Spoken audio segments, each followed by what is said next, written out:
Arestado ang isang construction worker na nakunan umano ng marijuana sa Quezon City.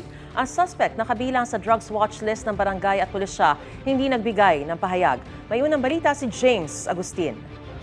Na-aresto namin sa A916. Inaresto ng pulisya ang 31 anyos na lalaking construction worker matapos mahulian umano ng marijuana sa barangay Batasan Hills, Quezon City.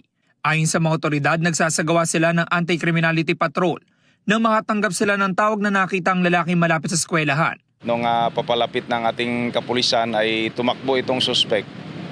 At sa tulong na rin ng mga bystanders na nandoon sa area ay nahuli po natin siya. At in plain view ay nakuha na natin siya ng 1.5 kilong marijuana na nakabalot sa isang transparent plastic. Ang droga nagkakahalaga ng 180,000 pesos.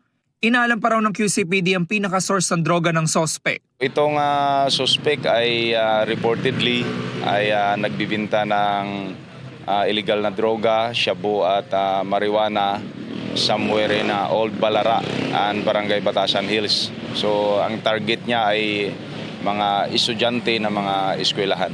Hindi ito ang unang beses na naaresto ang suspect. August 2021 na mahuli siya dahil sa pagbebenta umano ng shabu. Kabilang siya sa drugs watch list ng barangay at pulisya. No comment na lang po ako dun, sir. Sa korte na lang po siguro. Maharap ang suspect sa reklamong paglabat sa Comprehensive Dangerous Drugs Act. Ito ang unang balita.